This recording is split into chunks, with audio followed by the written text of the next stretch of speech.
All right. Hey, Rena. Hey, Ron. Hey, Jason. Hello. Hey, everybody. Welcome to Human Happy Hour. Today, we are joined by Ron Placone. Ron is a comedian, and he's been seen on CrossTalk, the Discovery Channel, the Jimmy Dore Show, RT International, TMZ, FreeSpeechTV, Redacted Tonight, and more. And his debut album, Agnostic Holiday, is in rotation on SiriusXM.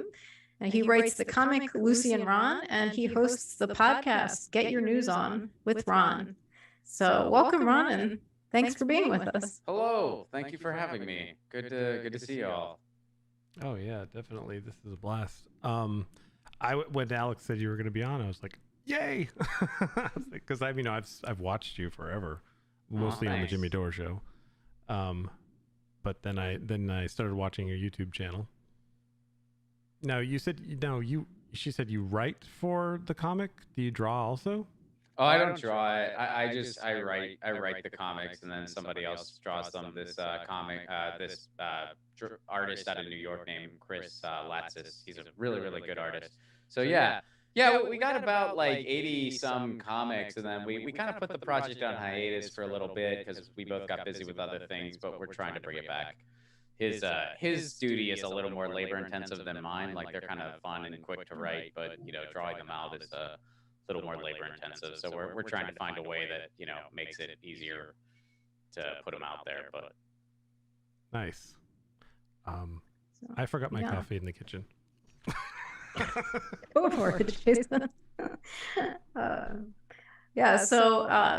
So Ron, we kind of want to learn a little bit more about you. You've got so many different projects going on. Sorry, it needs to be here or I'll die. I can relate, man. I can relate. I really do. I need my coffee, or I get a little finicky. Oh my God. It's an addiction. It's an addiction. I'm proud to have it. Well, I kind of wonder, have you ever wondered how many days could you go? One. Okay, so you haven't wondered. You know that the answer is one. Well, no, if I had to, like if there were stakes involved, I could probably quit, but it would have to be really high stakes and something that I agreed with. I don't know if I could. I mean, if it was like $1 million, you got to go a week. I think I could do it because I would just try to sleep for an entire week. I would just be like, just wake me up to like I'll eat something and then I'll go. Like whenever I fly, I never have coffee beforehand. So like I can go cold turkey a little bit. Like I'll be like, okay, I'm flying. I don't want to be awake for this. I want to just like get on the plane and pass out. Which that is there aren't many advantages in life when you're 5'4", but that is one of them. You have an easy time sleeping on a plane because you don't require a ton of space. So I do have an easy time there. And we're the same height, Ron. I'm 5'4". Yeah. So much, and we're both in Los Angeles. We have we both have cats. I mean, we're like the same person. I was thinking that. All these things. Oh my God. But anyway, I kind of wonder how long I could go if I had to. Yeah, I don't know. I really love it though. It's so awesome. It's just one of my favorite things in the world. I've been able to like reduce intake, but not like totally cut it off. Like I can going through periods where I'm like, okay, you're gonna reduce the coffee intake, and that's like as far as I've gotten, not off the coffee. I think that's something to be proud of. I mean, right on. I mean, yeah, I it's funny. I was actually just in Italy, and their coffee is significantly better than ours, I would argue. And I was consuming less of it out there because it was just a better quality. Like one espresso is all you needed. That was just like, you're like, I'm good. Here it's just, okay, I could probably use another cup because I didn't quite feel that first one. But what can you do? Yeah, that is a good point, because like here I have a French press and I'll make like so much. You do have to ingest like so much to like really get something going. But yeah, if I had a better quality, you're right, probably less. Oh, you guys are both 5'4"? I'm sorry, I was doing sound stuff, and then Alex in the comment said you're both 5'4". I'm like, that's nuts. Just what that. Sorry, there was an echo I was trying to get rid of, so I became ADHD on it. Was it me? Am I okay? No, it's probably my fault with the Go XLR. I put you all on one. Everyone's on one channel now, so it should be fine. Anyone that is listening, please let me know if there's still an echo, or if you can hear it at all. Actually, if you can't, then I guess you're not hearing me now. So that's a silly thing to say. Someone will say something. Yeah. Someone in the chat will be like, "There's no audio. Is this on purpose? Is this the mime podcast? What's going on?" I'm in a box. Actually, I am in a box. Cool. Well, Rena's the one that keeps us on track, so she's got the list. Otherwise, it'll just go totally off the rails with me. Yeah, we usually try to like put together at least a list of questions for each guest. We don't always get to all of them, but just like interesting things that we feel like we want to know, the audience might want to know. Because we try with this podcast, we'll talk about people's work and like activism or things that they do, but then we also try to get to know the person a little bit, behind some of that. So so I want to, and what'll happen is like Jason will drift us off and then I'll like bring us back to hit a few points. But yeah, so I want to kind of talk about like, how did you get into comedy and kind of, what was that journey like? Well, I wanted to do radio like when I was in when I was like young, like when I was in like high school, college and stuff. I was really into music as a kid, and I played in some like punk bands when I was in high school and whatnot, but nothing like really serious. And then as I got older, I really liked like talk radio and stuff like that, and like sketches on the radio and whatnot. And so I was like, oh, I think I want to like go into broadcasting. That seems cool.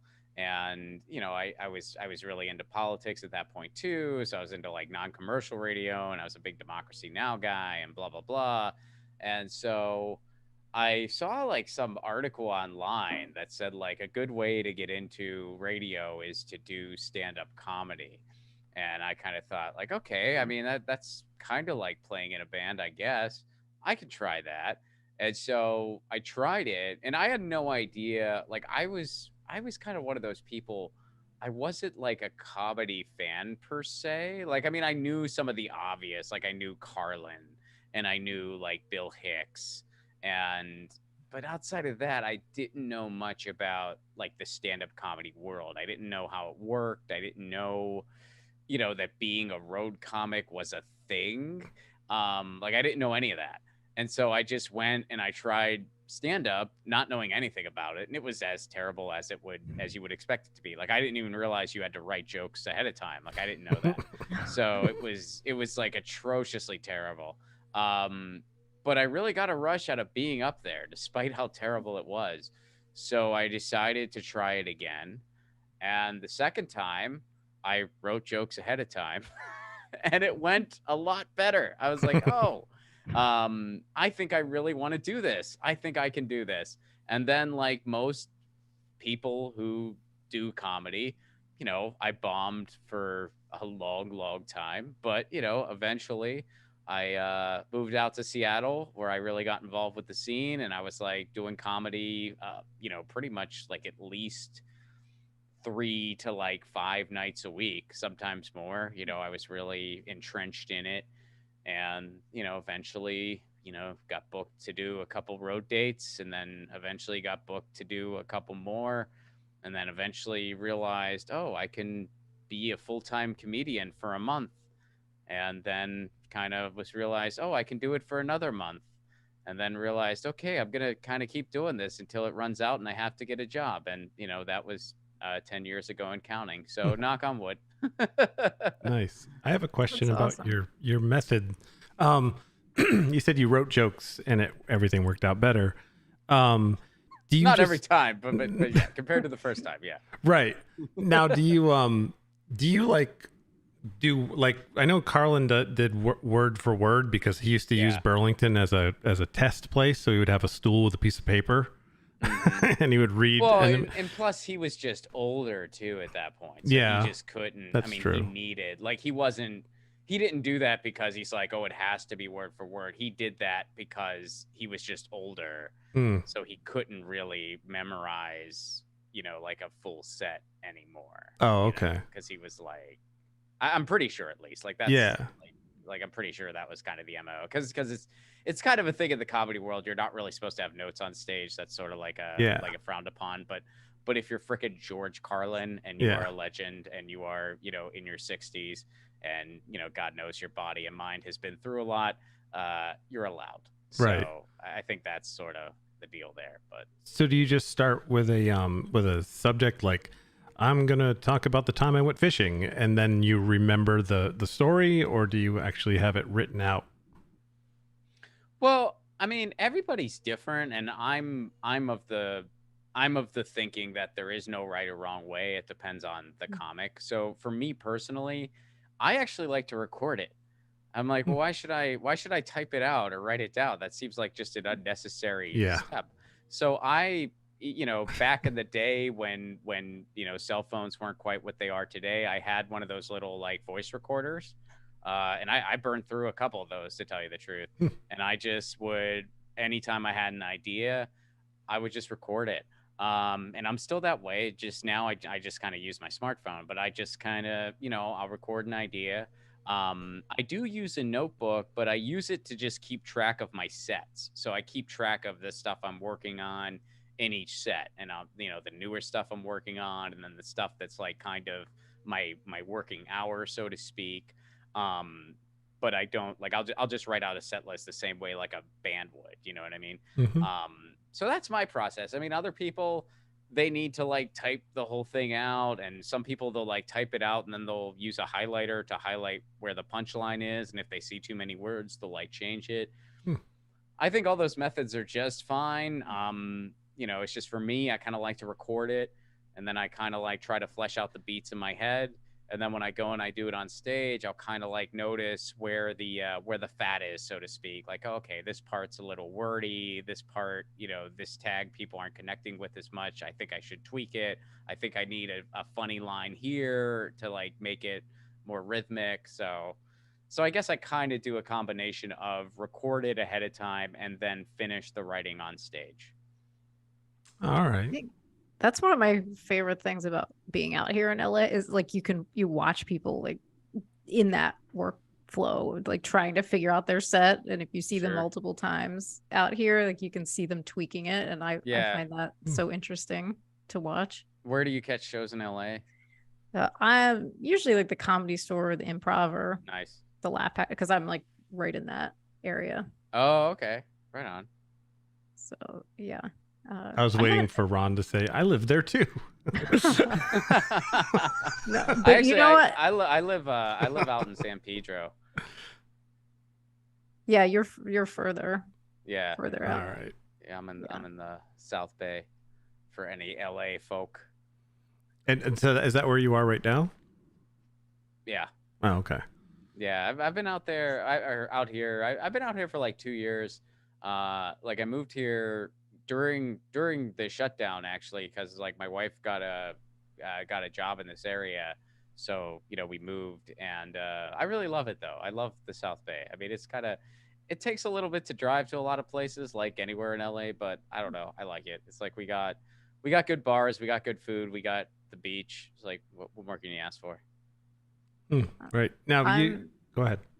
I'm like where I am because I'm in West Hollywood, just because it's walkable, because I'm like one of those rare people that does not have a car out here, and everybody like looks like they're gonna have a heart attack whenever I say that. I'm like, oh yeah, I walked to like I walk the dog to the vet and like put the cat on on my back and walk it. Yeah, and people are like, which is WeHo is one of the few neighborhoods that if you're not, I mean, there's a couple neighborhoods like you can live in Koreatown without a car, you can live in WeHo without a car, you can live in Silver Lake without a car.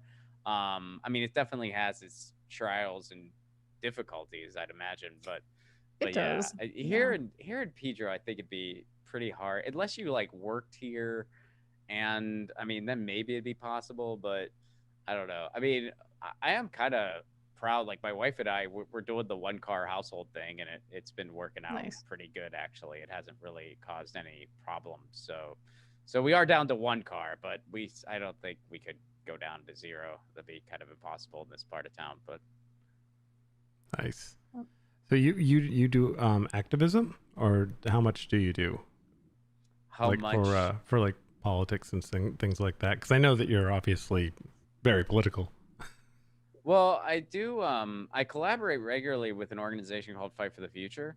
They're like a digital rights group, and I collaborate on a lot of their campaigns, and I also do outreach for them.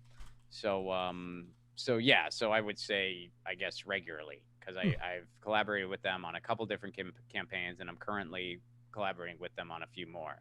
So and yeah, I love, I like being able to, have that be part of my quilt, or whatever you want to call it. So I do that. And then, locally, I try to help out some of the mutual aid efforts where I live in San Pedro. Sometimes it's like directly, other times it's just monetarily, like making a donation when I can and stuff like that. And then occasionally, I'm not a big electoral guy, but I will, if it's something, local or quasi-local, I will try to get involved there. Like I've canvassed for Fatima Iqbal Zubair in my district, and I've canvassed for Kenneth Mejia, who's running for city controller. So, so I guess I think that kind of covers it. Yeah, we do more than I do. I have a 5-year-old, and I feel like I don't have time for anything. That's its own form of activism. That's, I mean, you're raising a person. That's intense. Yeah, it really is. He's actually trying to get out of his room right now. See, like he's trying to forge a jailbreak, and you're like, I got a podcast. That's right.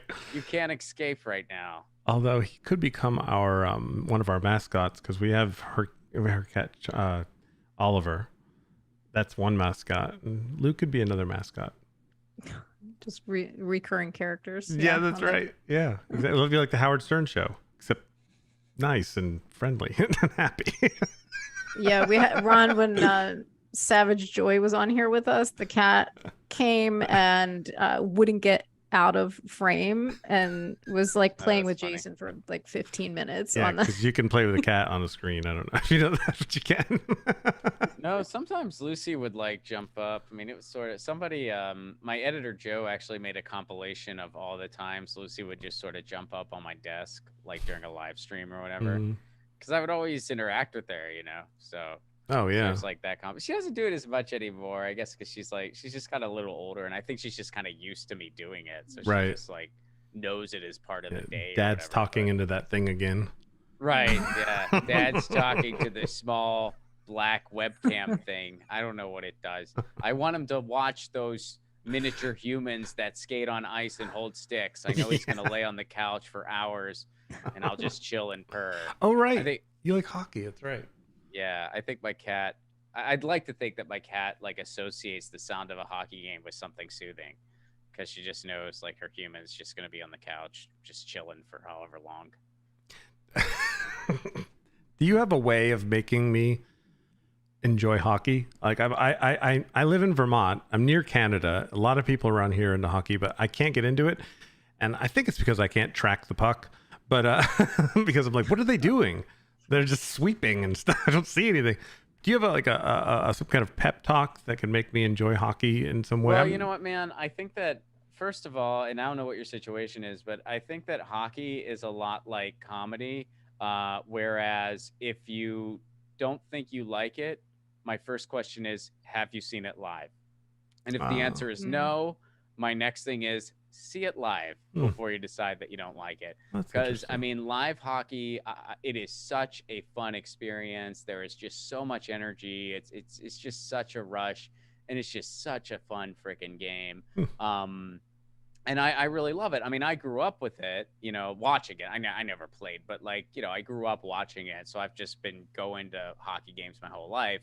But yeah, I think it's one of those things, even as a kid, I didn't really start loving it until I went to my first game. Like just seeing it on TV, I would get a little restless. I would get a little bored. But when I went to my first game, it was like, oh man, this is cool. So. Oh, nice. All right. Mean, I once went to, I had a friend once who, didn't really know anything about hockey, but they got tickets because they knew that I loved hockey, and they randomly got these tickets. We were in like upstate New York together. Like we were both comics on the road.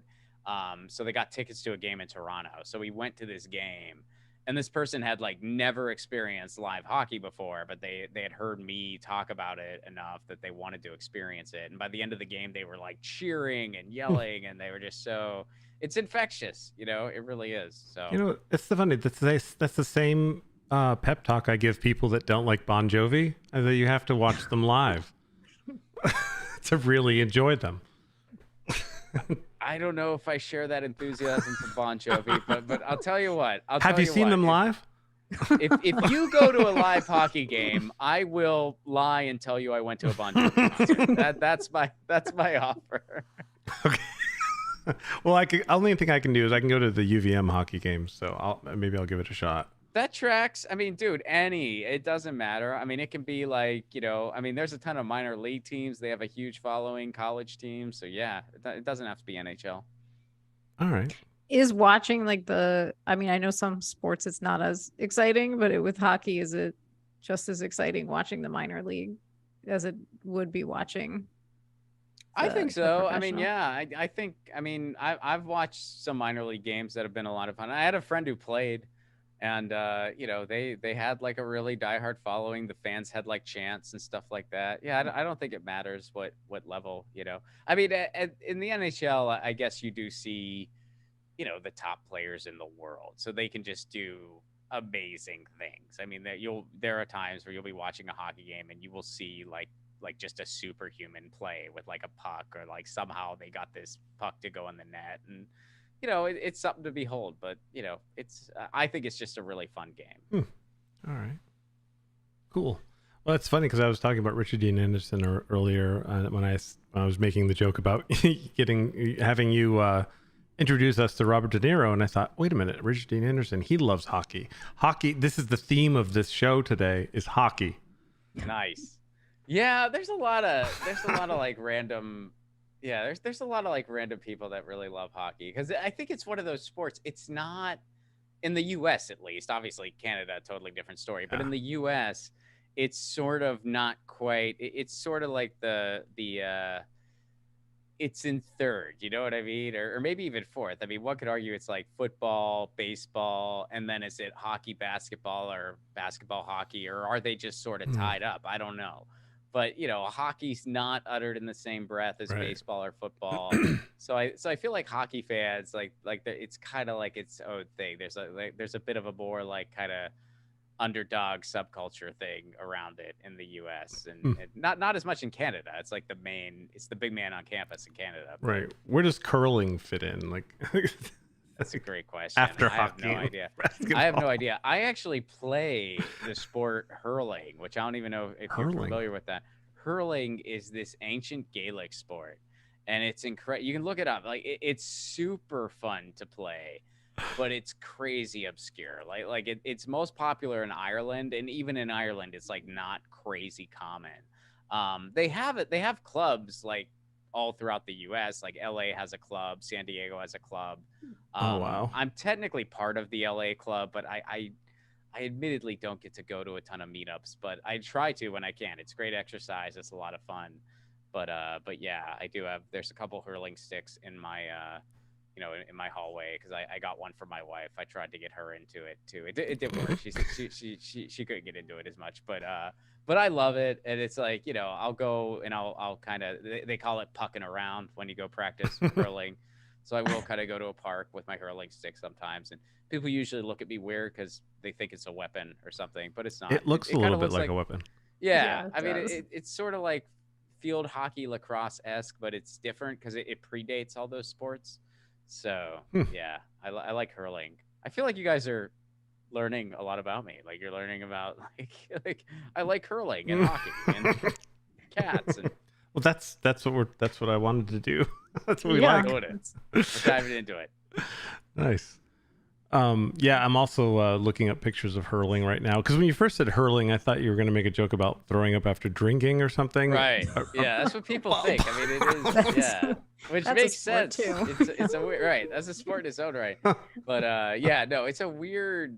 I mean, it's my friend, actually, this kind of ties into Vermont. My friend, who he actually now lives in Maine, but he lived in Vermont for a while. And when he was up in Vermont, he taught me how to play because he got really into it. And so he taught me how to play, and I got really into it. And so, I bought a stick, and, it's just a hobby. Like I'm not very good, but it is fun. There's a Champlain Valley hurling club in Vermont. I've never heard of this. Oh, you can play. Intense too. I can. Yeah, you should play, dude. Like my buddy, and I don't know if it was the Vermont club or if it was the club in Maine, but last time I checked in with him, I just said, like, I was like, you still playing? And he's like, dude, I'm not anymore. Cause like a lot of the people in our club, he's like, they're dudes and they're like early 20s and stuff. And everyone's really nice, but they're just really intense. And after like 2 broken ribs, I decided I'm not playing anymore. So, so it could be, I mean, it's not like a super crazy contact sport, but there is times where like contact will kind of happen. And so it can be, a bit intense. So that's why, like, when I go to like a club meetup and I see people that range in ages from like 20s to like 60s and stuff, I feel a little bit better because I'm like, okay, there's not going to be like, we're not going to be like breaking fingers and shit here, which, I'm not really into that. So yeah, I'm like, awesome. I'm all for like sports for fun, but yeah, I wouldn't be signing up for like breaking fingers and like possible. Oh yeah. I mean, it's not like people don't do it on purpose. It's just like, people that are like in, I guess, good enough condition that they're just playing at a more competitive level. It's like, But how does that happen? Like it's just they accidentally run into each other. You hit somebody with a stick. Like, yes, that, I mean, all the above. And then the other big thing is, technically it's called a slitter is like what you call the ball, but like you are allowed to catch it. You're also allowed to bat it out of the air. So whenever you go to catch one, you should always use your stick to kind of protect your hand, because otherwise someone might be trying to bat that same freaking ball and your finger might get caught in the crossfire. Yeah, not my game. If someone's, and like if you see these sticks, if someone's like full force going after a ball and they get your finger instead, that finger's freaking broken. Oh God. So you're they don't. So there's nothing on your hand. You're just with your bare hands. Maybe like a glove, or not like a baseball glove, but like maybe like just a regular glove or something. But yeah, probably nothing. Oh yeah, I couldn't do that. It's a hard. I mean, yeah, like you don't. I mean, I probably wouldn't really catch it out of the air unless there was nobody around me and I totally had my stick. Like I couldn't imagine myself catching it out of the air during a game. But yeah, people try for it. And that's how fingers get broken. Nice. God, wow. Not me. Convinced Jason not to play. Yeah, I have terrible tracking, like I said, and so I can't play games with fast balls. There's just all there is to it. I'm good at volleyball and stuff like that, but yeah. Small little things fun. That it's fly one of those fast. Games, like it's fun to just sort of do the fundamentals. Like I've just like sort of just pucked around on my own, because it's like, you have to follow the rules as far as what you can and can't do to like advance the field. And so I don't know, I kind of have fun just like batting it back and forth to myself and running and catching it and flipping it back up, because you can't pick it up off the ground, so. Right. Okay, sorry, let's get back on track. I got us all nuts. I want to talk about your podcast. Sure. So get your news on with Ron. Did you try to do a rhyme there? I see. That's cool. Yeah. I like it. How often do you do that? I do it once a week. I was doing it more often, but it's kind of one of those things, like, some other projects kind of came up, and so now I do it once a week. And it's sort of just like all the news, like the format of the show has kind of evolved over the years, but it's basically the news that I find to be very important that I want to share. And usually it's like digital rights stuff, labor rights stuff, climate change. So it's a lot of stuff that often goes underreported on.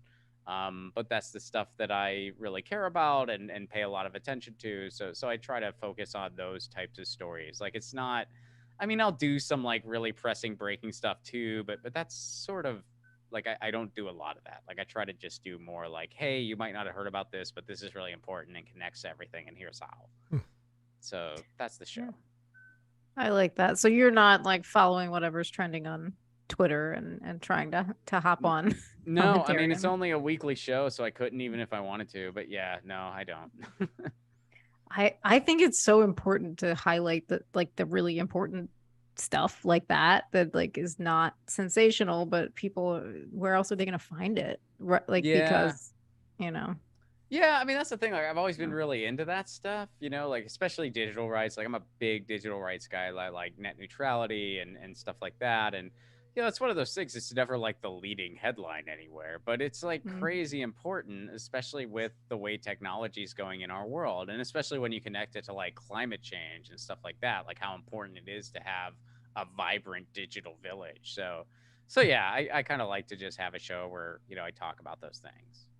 What got you so interested in digital rights? Like, how did you start learning about that?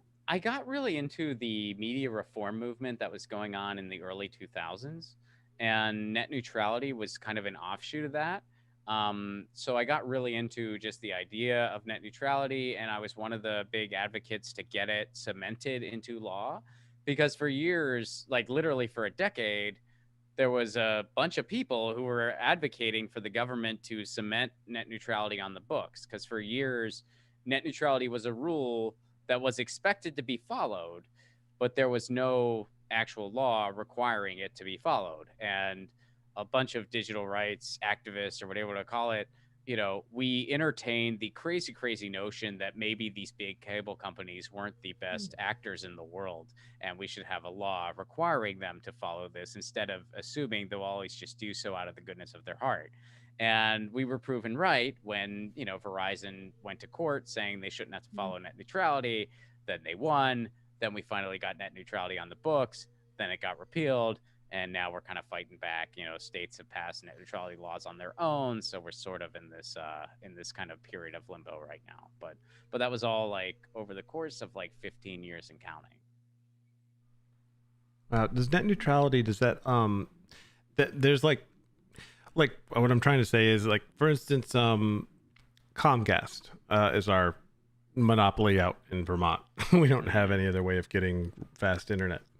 Yeah. If you get to a certain point, they will throttle your service, but that's just customers, right? Like, net neutrality is for, like, if I have a website, and I'm doing something, say, not quite what the establishment likes, they have the right to actually slow down my particular web page. Is that basically the idea? Well, net neutrality has to do with the ISPs. Like, it has to do with the Comcast, with the internet providers. So yes, it has to do with, like, they can't prioritize some content over others, whether you're going to, the United States government website or ronplacone.com. It has to be treated the same way as if it were like flowing water. But It goes into both. Like, to answer your question, it goes into both the service that you give to consumers and, websites on the internet and traffic on the internet, because it also, net neutrality prohibits, you can't have like fast lanes and slow lanes for different consumers and stuff like that. Like, you're able to offer different like speeds to people, where it's like, okay, if you don't need a lot of internet, you can pay less for like a slower speed. You're allowed to do that, but you can't like offer a certain internet package and then have, some customers get the fast lane, others get the slow lane. And it just sort of depends on, whether or not they think they can get away with doing that. Net neutrality is a law that stops them from doing that. I wonder how that works in Vermont, because I had to get the Comcast business, because they said that it wouldn't be throttled ever. But if I were on regular, depending on how many people are on the internet, it can be throttled. I mean, they're allowed to do that. Like, they're allowed to be like, okay, if you want a business account, it's like this much more. Like, I mean, I think everybody should just have like high speed broadband. That's like good Europe. Yeah, exactly. Like other places, they don't price gouge that way. Yeah. So we still have a long way to go. And I think the big fix is like municipal broadband everywhere. But but you can't make like let's say, because this is something that actually happened recently. Let's say that, you live in a certain neighborhood and the neighborhood next to yours is a different neighborhood, and they both you're both paying the same amount for internet, but the neighborhood next to yours, maybe it's a little poorer, maybe it's not as maybe the median income's lower, so they're going to see what they can get away with and put these people in a slow lane and these people in a fast lane because they're thinking the people in the slow lane might be less likely to complain. Net neutrality is the law that prohibits them from doing something like that. Oh, okay. All right. That makes sense. Yeah, so it's one of those topics that probably doesn't get covered enough so that everyday people understand it, but it is super important and affects everybody. Oh yeah. God, yeah. For sure. I mean, I like to stream video games, so it would suck if like they suddenly started giving video game streamers less bandwidth or whatever for like whatever reason. Like well, that was the other big reveal in the pandemic. Like they make these excuses like, well, we need to have these data caps, otherwise, blah blah blah. But during the heart of the pandemic, when everybody was on lockdown and whatnot, they lifted all those data caps and nothing happened. Everything was fine, which kind of showed people something we already knew, that all these like data cap things, it was all nonsense. It was all just BS. It was just a scam for them to make more money. So. Yeah. My friends in Europe, they have free internet and it's faster than ours. Oh yeah. Yeah. It's ridiculous just how, in some countries they went about it in even worse way than we did. But like a lot of countries, it's like they just prioritized bandwidth and they just realized the internet's a utility in people's lives. So they have really good internet and they usually pay a much cheaper price for it. Cause like decent internet infrastructure isn't all that expensive, really. It's just when you allow an organized duopoly to occur, where it's just these like for-profit companies that are some of the worst behaved companies literally in the freaking world, like whatever somebody says to me, because I'm a big municipal broadband guy, and whatever people say to me, like, really, Ron, you want the city to control your internet? You want the city to be? And I'm just like, how much do you hate your neighbor that you look at your neighbor and be like, Bob is such an asshole. I'm sticking with Comcast. They got my back. AT&T understands me. Right. Yeah. Like in my neighborhood, which is ridiculous, like Spectrum it's so terrible that it'll just drop off in the middle of nowhere. They'll just be like, no internet. And you're like, as much as I pay, and like in this area, like there's no reason for that. Like I would much rather have the city, like have it be a utility than like these.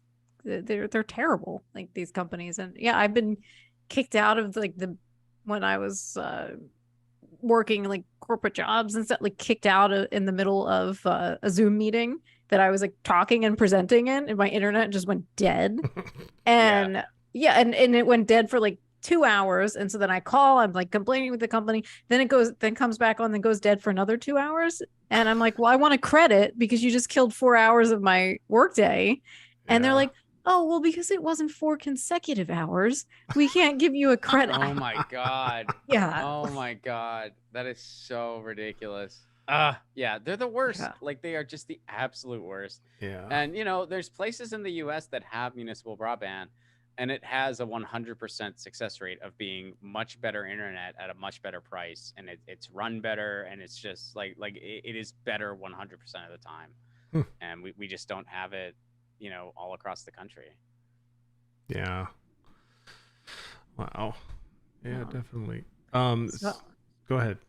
I was gonna say, while we're on sort of local stuff, we wanted to get your thoughts, Ron. It's been all over the national news cycle at this point, but the LA City Council and the recent audio leaks. I wanted to get some of your thoughts on that. I think it's so amazing because what were they doing at that meeting? They were trying to pass like ridiculous like redistricting and what else were they talking about? But it was basically like racist policies that they were talking about.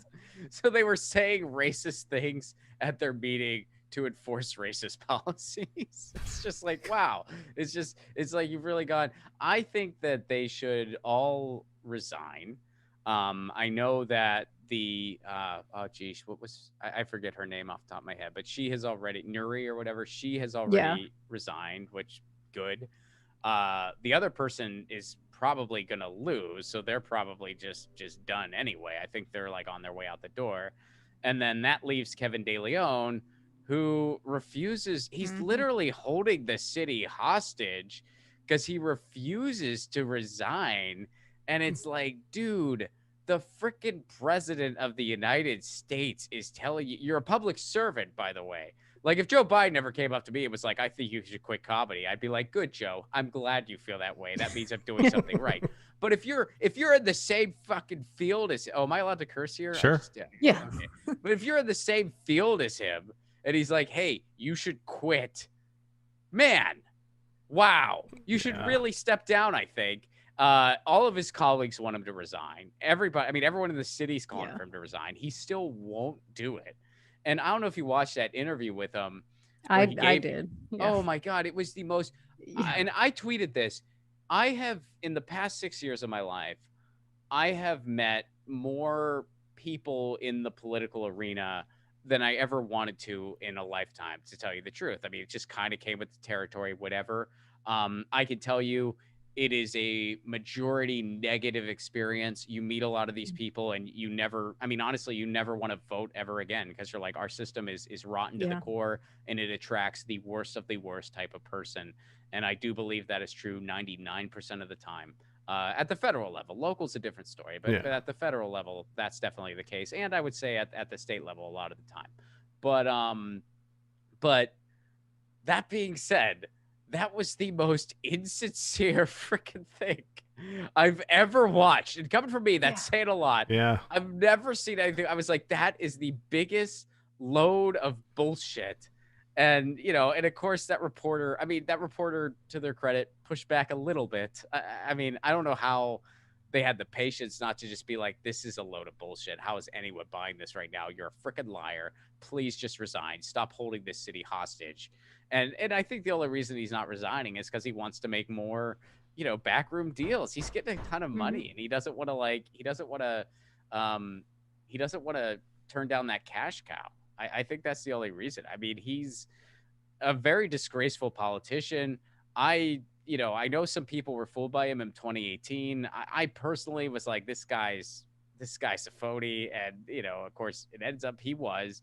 And, his mayoral run was embarrassing at best. And his career deserves to end being booed out of the courtroom the way he was. So I hope he resigns. I think it's nothing short of criminal that he hasn't yet. And he's an absolute disgrace.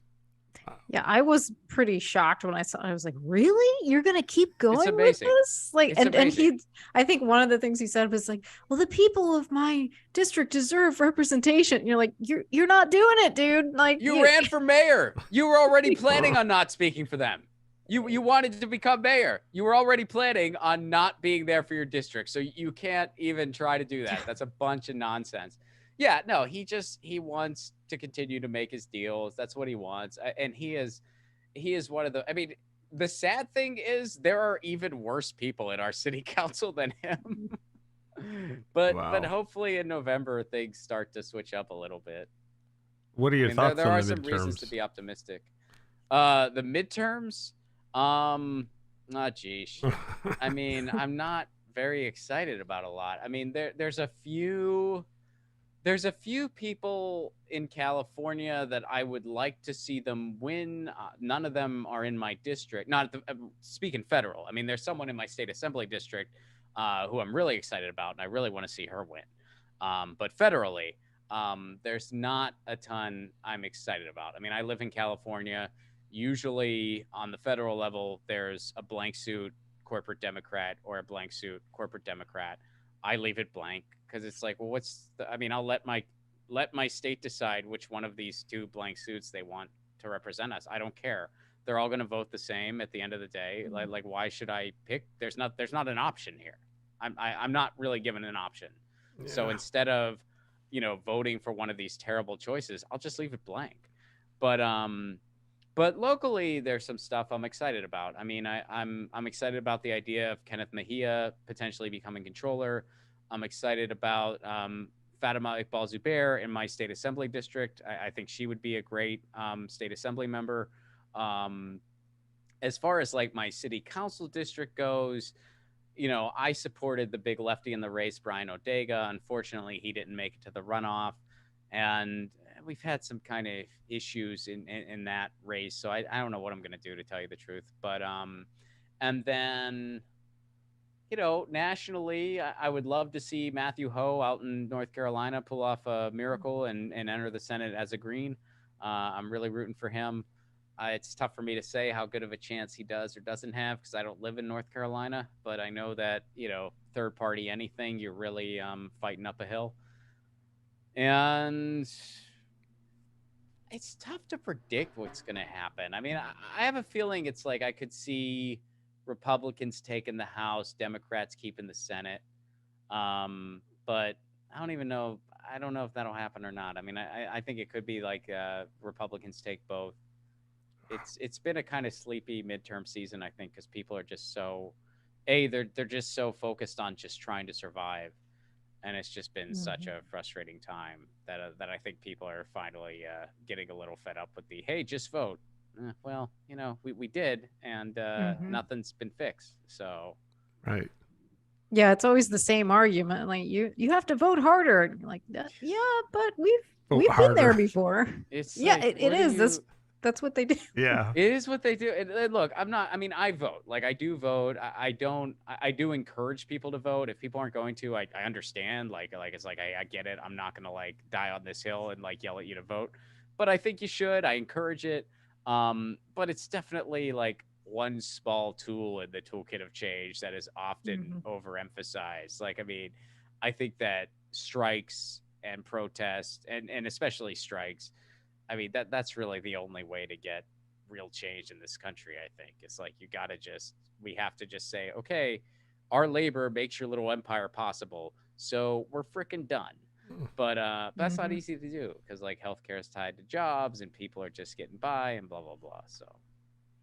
Yeah, I'm with you there. I got to the place where like I still vote, but like I'll leave if there are two choices that I'm like, I don't like either of these. I will just leave that blank and just vote for what I feel like would be a good choice and just kind of leave it at that.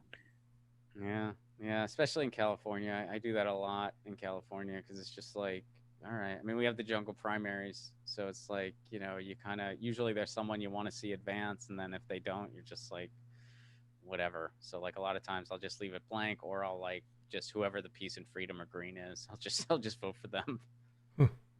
I got a flyer recently with like everybody that's running for the WeHo City Council, and Ben Savage is on there. I saw that. Yeah, I don't know anything about his politics, but I did see that he's running.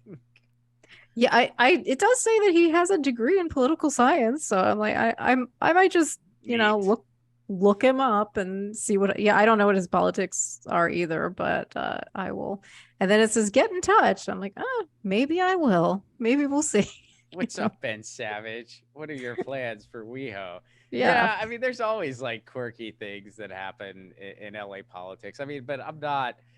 There's a few, I'm excited for, Hugo and Eunice's. Like, I think she's like District 1 and I think he's 13. And then obviously Kenneth. I think there's one other lefty who has a shot.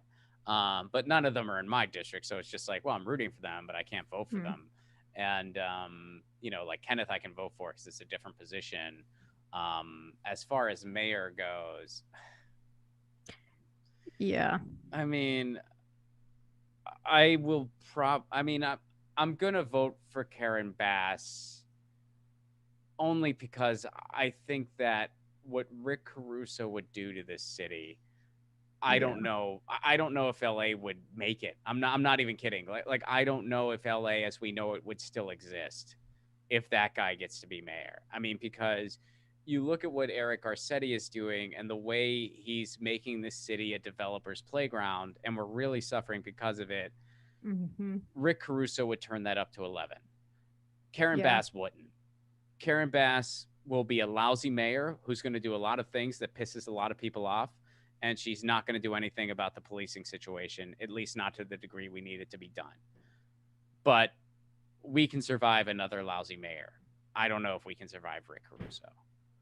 So, you know, I didn't support her. I mean, I supported Gina Viola in the primary. I really don't want to vote for Karen Bass, but in this case, I probably will. I mean, well, it's either that or I would leave it blank. I mean, I wouldn't vote for Rick Caruso in a million years. I think if it was a federal race, I'd probably just leave it blank. But because it's mayor and because local is kind of a different, it's a different animal, you know. So I will be voting for Karen Bass, but God, she makes it difficult. It's like, will you vote for me because you think if you don't, it could be the destruction of LA? Like barely. I'm voting for you because I think the alternative is literally the destruction of LA. Yeah. That happens a lot with voting nowadays. Definitely. I'm going to vote for the one that won't destroy us completely. It's amazing. It's just like, okay. And sometimes in local, it's a little more apparent where it's just like, okay, this person wants to exploit a community. This person wants to serve it. Even if the person, I don't agree with all of their personal politics, if they want to serve our community, okay, there's someone I can work with.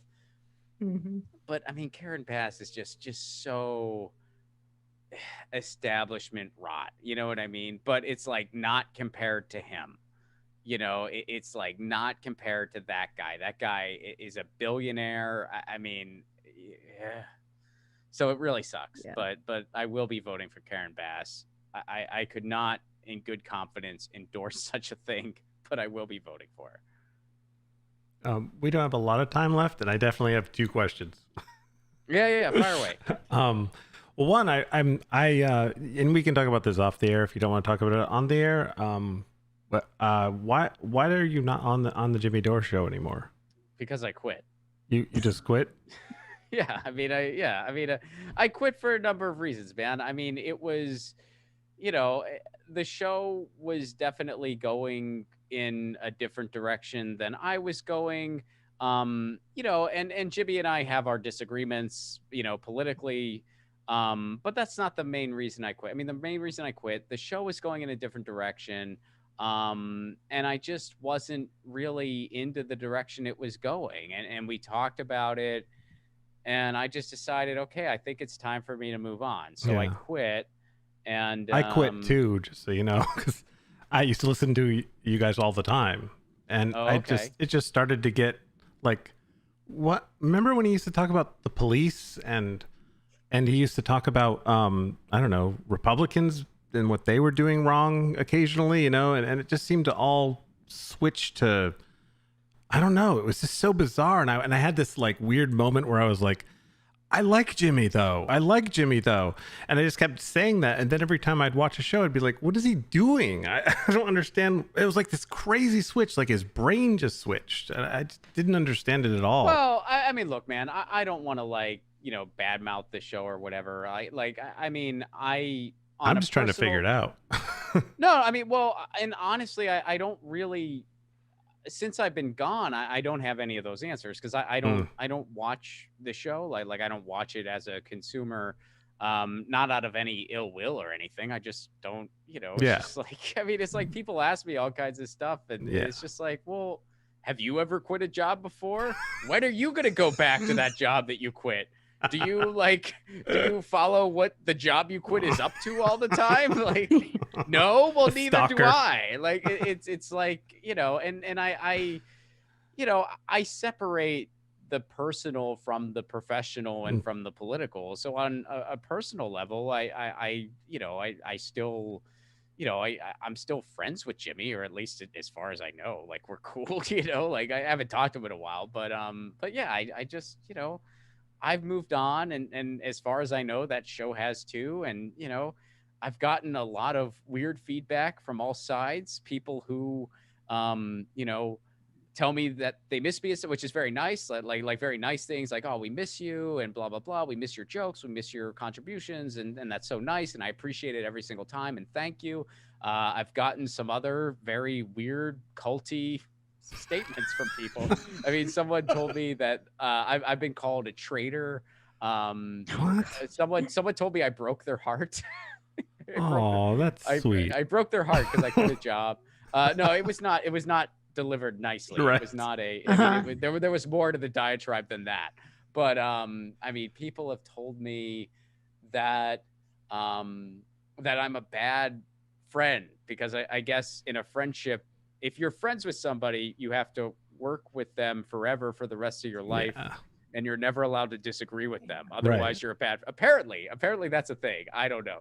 So I've been told that. I've gotten some weird stuff. But it's like I mean, it is a bit interesting to take in because I'll be honest, I never thought in my life there would be so much interest one way or another in me quitting a job. But but there has been. I think the reason why is because you are still the same person. Okay. You know what I mean? And if you were on that show, I don't think you would fit anymore. I really don't think so. I think it would just not work. Yeah, I mean, I agree with that. And I'm not saying, I mean, look, it's just one of those things, man. If you play in a band and, the band completely switches genres, and you were playing punk rock and they're like, we're doing jazz now. And you're like, shit, man, I don't really play jazz. I mean, exactly right. I'm not really a jazz player. It's just like, well, you don't write the songs and it's not your freaking show. So tough shit. Okay. I mean, that wasn't what was said by any means, I know. But like, you know what I mean? It's just like, yeah, it's time to go. And I kind of saw that. And, I don't really, I mean, people, it's weird. And not in this interview, but like in other conversations I've had, it's like people, I don't know if they think I should be like mad or I should be like bitter or whatever, but it's like, why would I be that way? Like it was I had a fun time. It was a good run.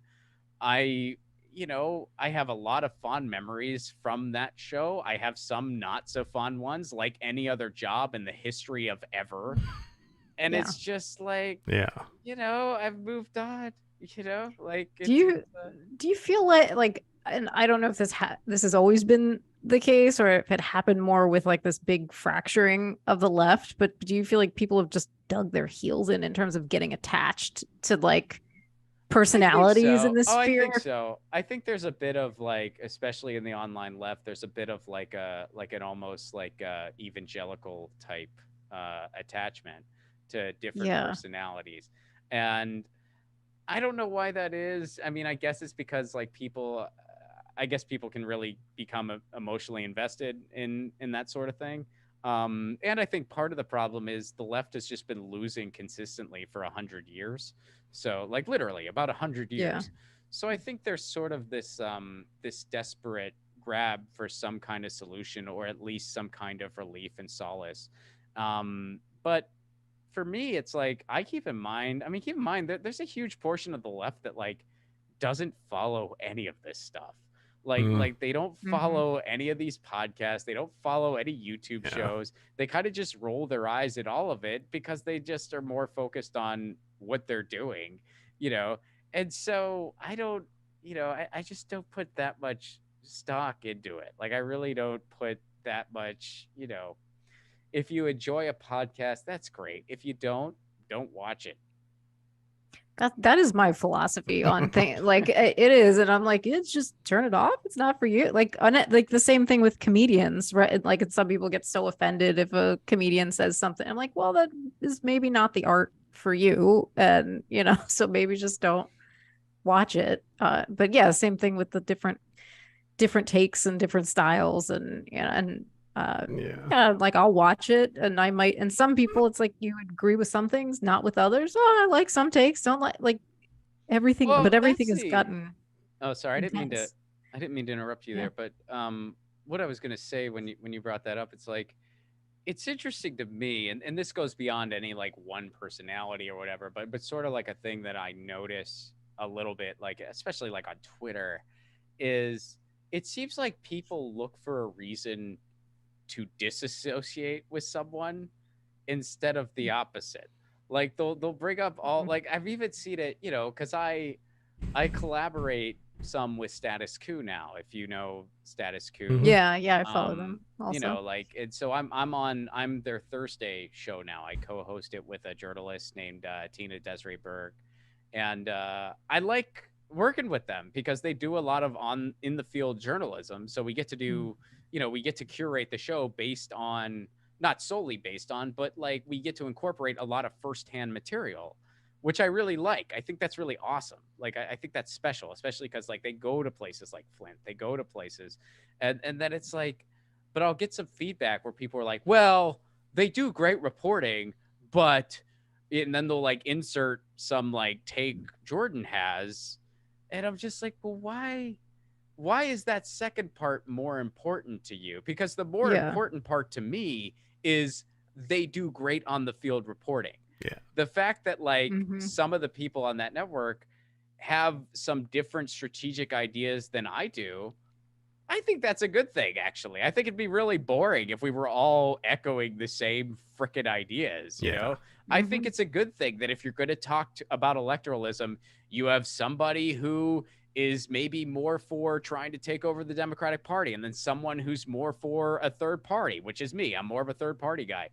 I think those are interesting conversations to have. I think it'd be kind of boring if we all had like the same take on it, you know, like how constructive would that be at the end of the day? So, you know, I think it's weird that it's like people, they look for a reason to you know, I hate to use the cancel culture, but it's like they look for a reason to be like, oh, I don't follow this person anymore because they have this one take I disagree with, even though we have these 95 takes that we agree on. It's like, well, why can't you just value like their input? And like, if you disagree sometimes, that's okay. That's healthy.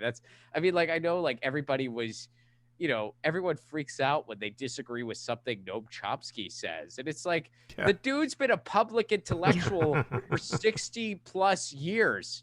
If you listen to a bunch of his stuff and never disagreed with anything, that's weird because you don't have a public intellectual you listen to. You have a cult figure you worship, okay? Right.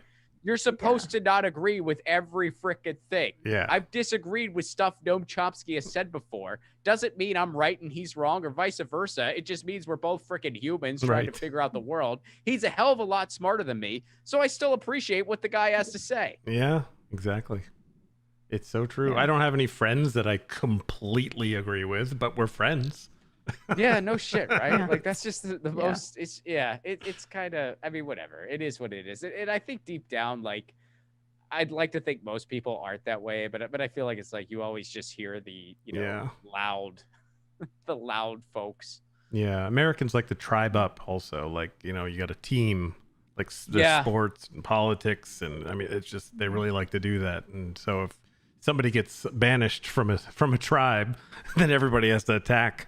Yeah, I mean and I've been, I have experience with that. We all do, but yeah, it is weird. We are a very hyper tribal society here, and I feel like in other places it's not like that quite as much. I mean, I don't. Maybe it is. It is just like grass is always greener, but I feel like here in the States we are so hyper tribal about things, and we just sort of like, we sort of dismiss any nuance, and I don't think it's healthy. It's so true about the nuance. Oh my God. Well, I think that's probably a lot of the, by design, a lot of in the education system, we don't learn how to instead of how to think critically anymore. That's so true. The nuance is gone then at that point. Yeah. How about that? we're past the 7 o'clock time period, and I want to be respectful of your time. Okay, I can stick around for a little longer if you have a few more things on your docket. I definitely have a question I still want to ask. Right. Yeah, no, I can stick around a little longer. I can't stick around too much longer. But that's cool. I still got, Sure. Well, this is a question I like to ask everybody, and it's kind of odd and it's completely off topic. But so it's hypothetical. Picture yourself easily enough where you're sitting right now, And through the door, someone comes in that looks exactly like you. They are wearing the same thing. They're a little bit more disheveled. They have maybe look like they've been through some stuff. And he says, "Come with me. I'm from the future." Do you go? Wow. I mean, first of all, I would totally try to fuck that guy. So I'd be like, finally, this is my dream come. No, I'm just kidding. Thank you for saying that. Is a different answer though. That answer did not disappoint. No one's done that before? No one has said that. No, definitely not. Good. But would your future self know not to go in the room? My future self would know he's going to try to fuck me. And thank goodness. I've been waiting for this. My future self would just walk in and be like, "It's your lucky day." And then I'd be like, "Yeah, future self." I'd be like, "What's the password?" He'd be like, "Jethro Tull." And I'd be like, "Let's do this." Oh my God, you got a password. The password too. So no, it's the future me. Of course. I only one other person has had a password, so that's the second time I've heard I have a password. That's fantastic. I think I'd go, yeah. I'd say if future me, because I know how I am, and if time travel ever was a thing, and they'd be like, "Well, do you want to go see your past self?" I know that I would have something really freaking important to say if I went. Right. Because otherwise, I'd be like, I mean, if we could travel back into the past, I'm sure we could get to Europe in the snap of a finger, which I think I would have a lot more interest in doing, as opposed to seeing me at a time in my life where I presumably made shittier decisions. So yeah, if I'm coming back from the future, it's important. So yeah, right. I'd go. So you're not going to visit? You wouldn't visit you? That'd be low on the list. That'd be really low on the list. I mean, I spend enough time with that fucking dude. I don't need to see him. And you might mess something up too. You might mess something up, and then it's I mean, so I don't. I mean, there's some things I would say to my past. I don't know. Would you, if you could say things to your past self, would you alter anything? Because it's I'd be too afraid. I'd be too afraid.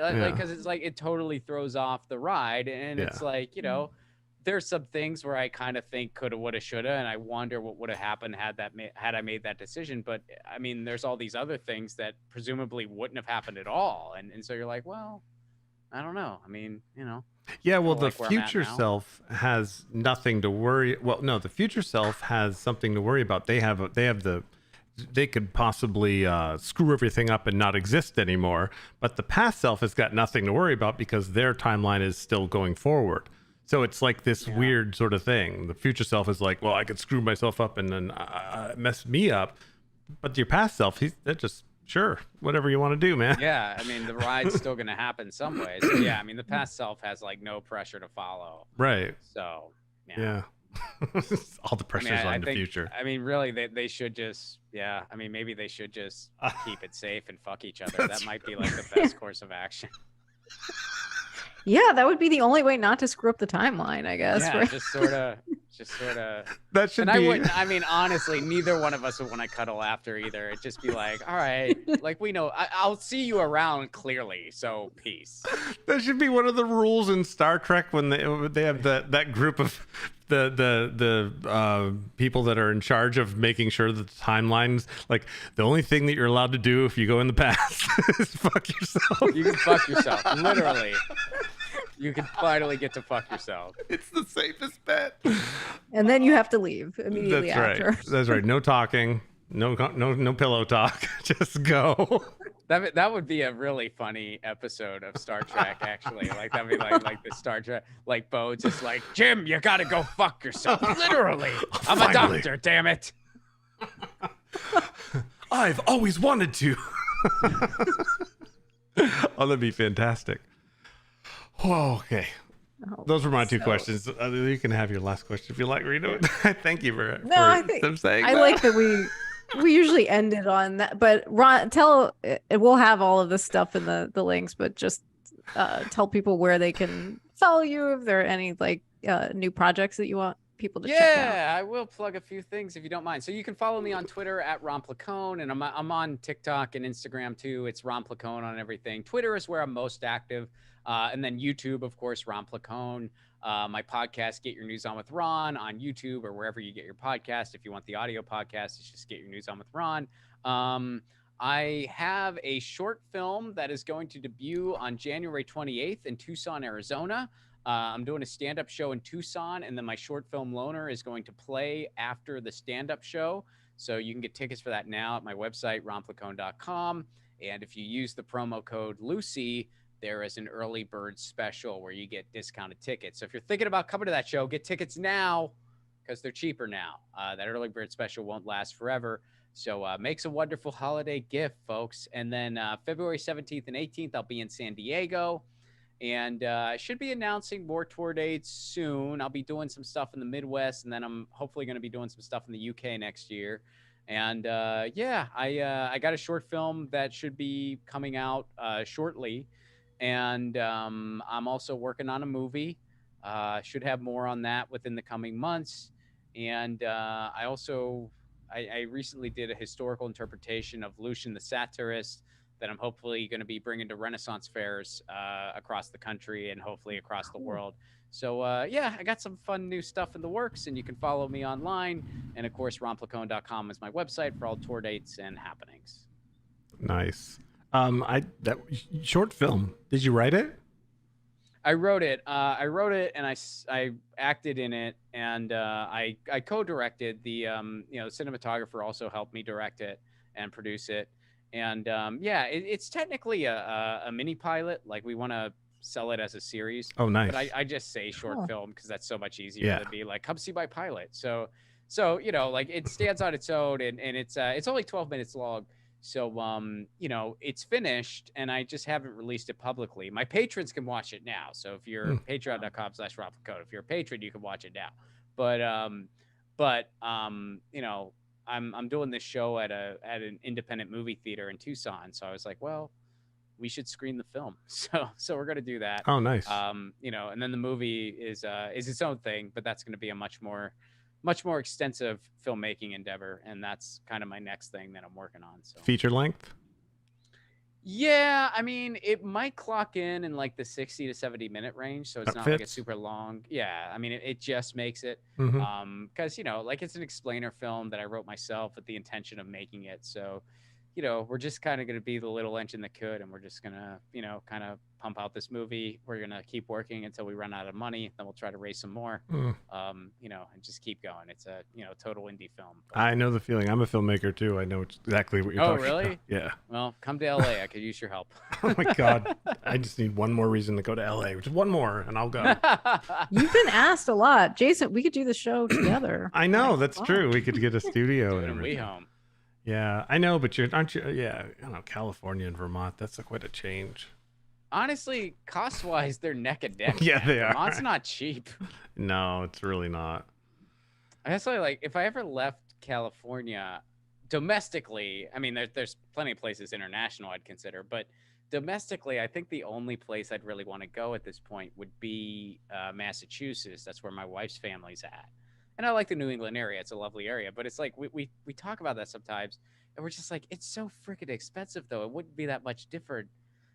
Like, if it was way cheaper, I feel like we might have done it already. Because it's like, she's from the Cape Cod area, which is beautiful. I love it up there. Yeah. I love it.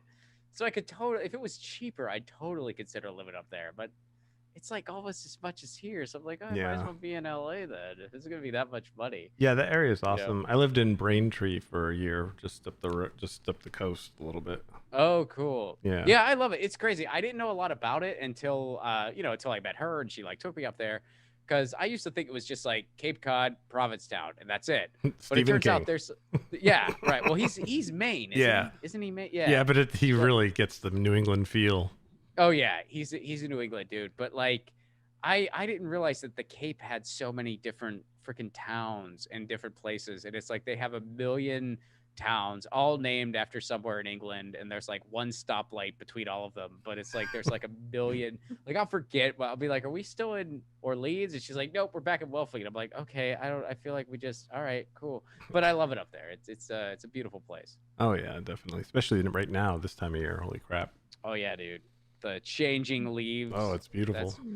You got to drive to fall if you want to experience it here. Like there's some mountain towns that have it, but you got to drive to it. Yeah. Cool. So Rena can't go. She doesn't have a car. That's right. I usually like about once a year, one of my girlfriends flies in and we rent a car, and then we just did the coast, and we've done Idlewild before. So oh, I love it. Yeah. Did you go to there's that like really funky mountain hotel thing. I forget what it's called, like Hicksville Pines. It's like a bed and breakfast. So they give you a little nugget of pot, and then it's like there's the Third Man Records themed room, and then there's like the honeymoon suite. My wife and I stayed in that one because it was sort of like a mountain romantic getaway or whatever. But there's like the honeymoon suite, and it's based off of like a PLACONE'S themed thing from the 70s. It's really cool. And then there's like the Christmas themed suite, and then there's anyway. All right, you should check it out. Yeah, I'll have to look at it. We did this year. We did the Ostrich Land, USA, which was pretty fantastic, and then Slovang, which is like the little Dutch town. And I've wanted to go there actually. I've never been. Really great, really cool? Great place, and everybody was so nice. It was very surreal because like this does look very European, bizarrely in the middle. Do they have apple picking there? Is that one of the places you can apple pick, Slovang, or no? There were a lot of like fruit tree orchards, okay. So I didn't see it specifically, but I would bet that. But yeah, we went and fed the ostriches and the emus. Took the dog. He had a ball. Yeah, it was. Oh wow, that sounds fun. That sounds awesome. Yeah, I want to go there. That is on my short list of places I really want to go. So good to know you recommend it. Yeah. When are you coming to Burlington again? Maybe 24. I try not to. I try to do every other year with most places. I mean, unless it's like regional or I have some other reason to go or whatever. So probably like 24. I mean, I don't know if I'll do. I mean, I did a pretty extensive New England run where I did like Portland, Burlington, and Boston. I don't know if I should do that extensive of a run again, but I really like New England, so it's kind of fun to like see more than just Boston. So what I might do is like maybe I'll do Burlington, and then I'll do Boston, and maybe I'll pick like something else, and then the next time do Portland again, and maybe I'll mix it up. I don't know, but yeah, I think it's safe to say 2024, I'll be coming to at the very least Boston and maybe another New England stop as well. You try to get into the Champlain Valley Fair. Oh, really? Yeah. It's just our fair at the end of the comics?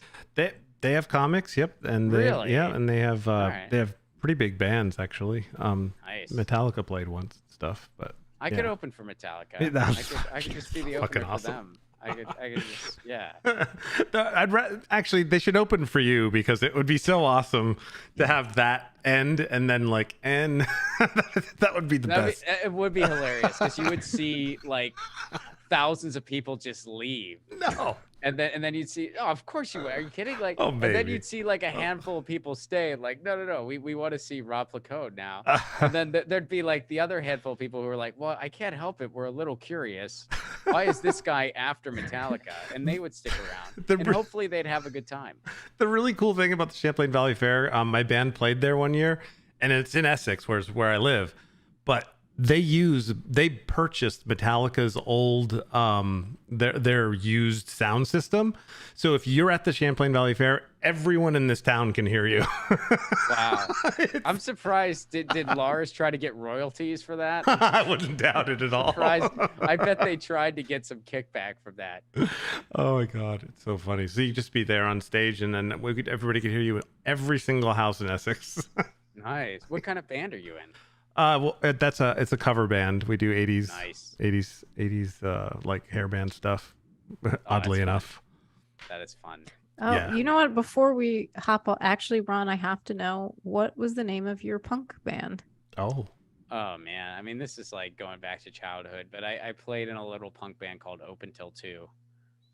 And it was funny because we were very young.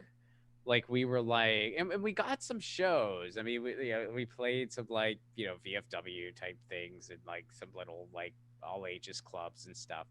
But we were like 14 and like, I think by the time we were 15, we broke up. But like, so we got our name because we used to skateboard in this Taco Bell parking lot near where we grew up. And we would skateboard there. And then when they would kick us out, as they always did, we would go have band practice.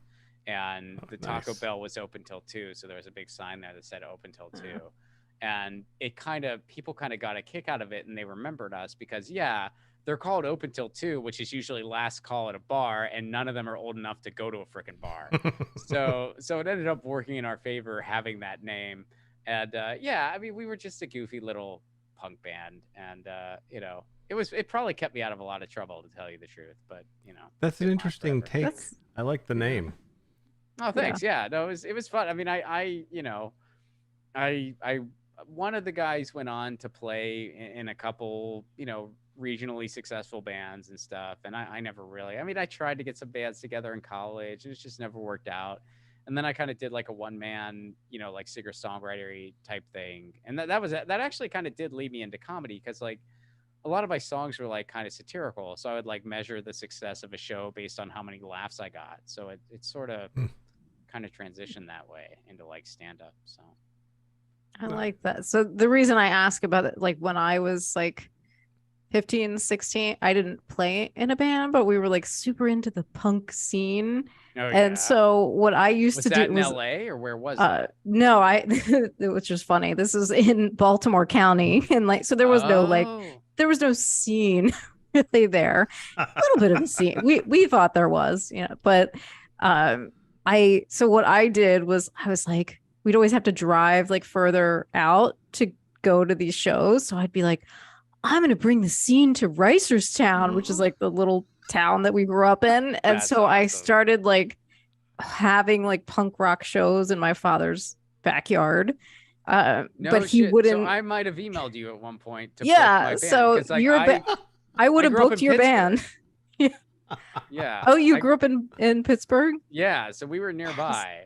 Oh, wow. That is funny, because I think I did have some bands that I did have some local bands that traveled from like, I'm sure you did, Pennsylvania, and would come to play my father's backyard, and he wouldn't let anybody go to the bathroom. He's like, no one could go to the bathroom in the house. So I had to rent a porta potty and have it put outside. But yeah, hey, that's pretty high class, having a porta potty available. I mean, in other places they would have been like, we just got to hold it, but yeah, no, that's totally something that would have been up our alley. And yeah, we totally did the whole finding out other scenes and seeing if they'll bring you into play. And, I mean, even going as far back as like mail-in demo tapes before it was as easy on like, what was the thing before MySpace? It was like Pure Volume. Do you remember that? Oh, no, I don't. Okay. There was a thing. It was like right before MySpace, I think. But anyway, yeah, wow. That'd be crazy. That'd be crazy. Maybe at one point I emailed you about booking my band in a different life for both of us. You guys parallel way too often. This is weird. I know it is a little. It is weird, but yeah. Thanks for sharing the band story. Thanks for sharing your scene history. That's pretty cool. Small world. Yeah, I like a good flashback to those days. Every now and then you run into somebody else that was like into that. I'm like, oh, well, this did is it fun. Probably keep you out of trouble? I mean, because that's how I look at it. I'm like, it probably kept me out of a lot of trouble. Yeah, probably. Yeah, because a lot of what we did was like we're going to see all the different bands, and then and then I'm like planning these events. So it probably did. It probably taught you skills. I mean, yeah, people don't. I mean, like, it's funny. Like my parents, they didn't like like punk rock music or like the punk rock scene, but it's like they probably didn't realize, it's like, no, this probably kept our kid out of like a lot of trouble, and it probably taught him like some really valuable life lessons, If I ever, I don't know if I'll ever have kids, but if I ever do, like, I hope they get into that stuff. You know what I mean? Like, I'm just like, that'll probably keep you out of trouble, and it'll teach you like good life lessons. You know what else does? D&D. I'll take your word for it. I never. I mean, you just no in a judgment. basement. I just. I know it's a fun game. I just never played. Like, I never got into it. But I heard it's a lot of fun. Totally out of trouble the entire time you're playing D&D. No trouble can be had. We were out in the scene, and Jason was playing D&D. But I got in the band later. But he went on to be a musician, though. Right. Yeah. He got in the band. There's later. no girls in D&D, so the band is like, well, you know, you guys, this has been fun, but there's girls out there.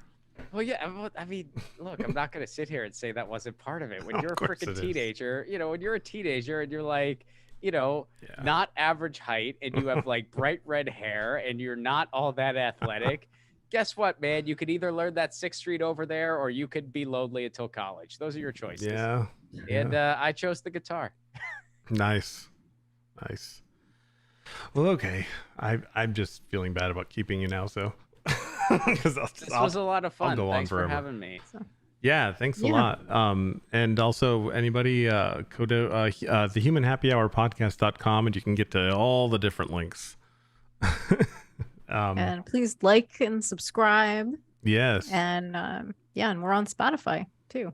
That's right. Thank you so much, Ron. It's been a blast. Thanks for having me. Yeah. Yeah, thank you, Ron. All right. See you later. All right.